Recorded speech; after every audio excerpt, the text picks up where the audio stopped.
Hi, எல்லோருக்கும் வணக்கம்.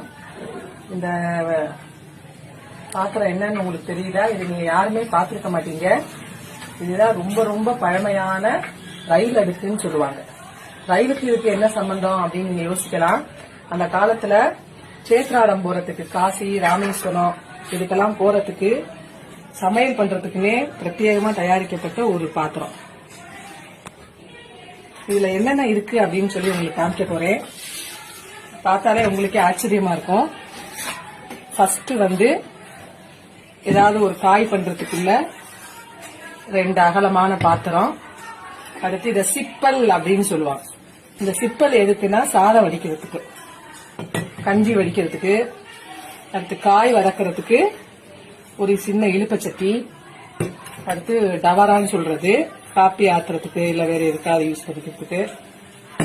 அதுக்கடுத்து சின்னதா ஒரு பாத்திரம், கடுகு இந்த மாதிரி வச்சுக்கிறதுக்கு சின்ன சின்னதா பாத்திரங்கள் சைஸ் வாரியா கொடுத்துருக்காங்க.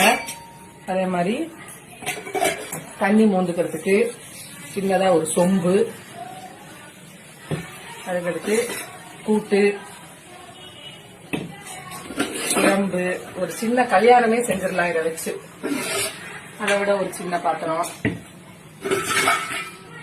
கடைசியா ரொம்ப ஆச்சரியமா இருக்கும் உங்களுக்கு, பெரிய கவலை தண்ணி மோந்து வச்சுக்கிறது.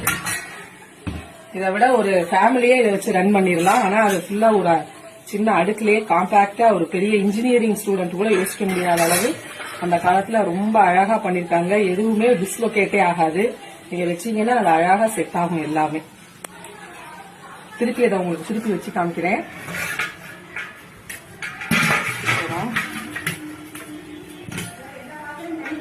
எல்லாமே தனித்தனியாக செட் பண்ணிட்டேன்.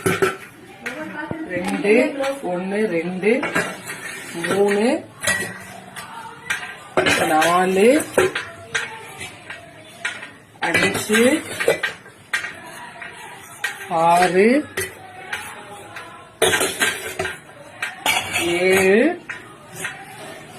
8 9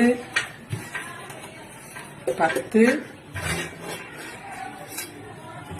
சிப்பல் 11 12 13 14. 2 in 1 கேள்விப்பட்டிருக்கீங்க. 14 in 1 அப்படிங்கிறது இதுதான்.